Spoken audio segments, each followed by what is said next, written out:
بسم الله الرحمن الرحيم، والصلاة والسلام على أشرف الأنبياء والمرسلين نبينا محمد وعلى آله وصحبه أجمعين. اللهم لا علم لنا إلا ما علمتنا، عليك توكلنا وإليك أنبنا وإليك المصير. اللهم صل وسلم وزد وبارك على نبينا محمد وعلى آله وصحبه أجمعين. حياكم الله أيها الإخوة المشاهدين والمشاهدات، ونسأل الله سبحانه وتعالى أن يرزقنا القبول والإخلاص في القول والعمل. يقول الله عز وجل: يا أيها الذين آمنوا.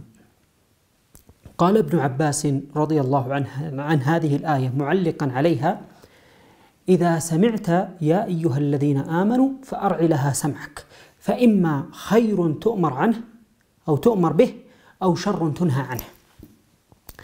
يقول الله عز وجل: يا أيها الذين آمنوا كتب عليكم الصيام، أي أن هذا الصيام أو هذا الشهر الفضيل كان موجودا في الأمم السابقة وكانوا يصومون، ولكن الله سبحانه وتعالى كلف أمة محمد عليه الصلاة والسلام بغايات وأسباب أخرى يجدر بالمسلم أن يتعلمها.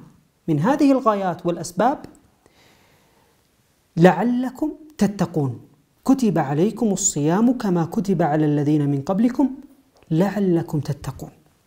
فالموضوع ليس موضوع قطع المأكل أو المشرب من الصباح إلى المساء، كلا، بل هناك غايات وأسباب عليا في هذه المدرسة الرمضانية. هذه المدرسة الرمضانية يريد الله سبحانه وتعالى منا حفظ جوارحنا بجميع أشكالها، فإما بصر وإما سمع وإما يد وإما قدم، فلا بد أن نتقي الله سبحانه وتعالى بحفظ جوارحنا في هذا الشهر، بحيث أنه لا يدخل الشهر وينتهي إلا وقد خرجت بكامل الأجر ووافر المغفرة، لكي تحصل على حديث النبي صلى الله عليه وسلم: من صام رمضان إيمانا واحتسابا غفر له ما تقدم من ذنبه، ومن قام رمضان إيمانا واحتسابا غفر له ما تقدم من ذنبه. فكي يحصل أو تحصل لك هذه المغفرة لا بد أن ترعى الله سبحانه وتعالى في حفظ هذه الجوارح في شهر رمضان خصوصا، وفي كامل العام عموما. ولكن هذه المدرسة الرمضانية تربيك على حفظ هذه الجوارح. يقول النبي صلى الله عليه وسلم في الحديث الآخر: من لم يدع قول الزور والعمل به فليس لله حاجة في أن يدع طعامه وشرابه.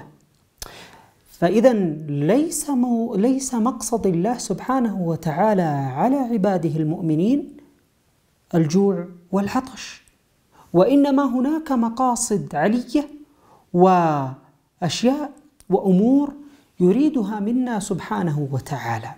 نسأل الله سبحانه وتعالى أن يرزقنا الإخلاص في القول والعمل، وأن يتقبل منا صيام هذا الشهر الفضيل، وأن يجعلنا فيه من عتقائه من النار.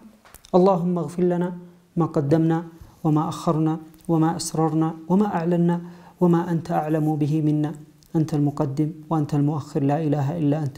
صلى الله وسلم على نبينا محمد وعلى آله وصحبه أجمعين. جمعية الدعوة والإرشاد وتوعية الجاليات بأبها، بالدعوة نحيا.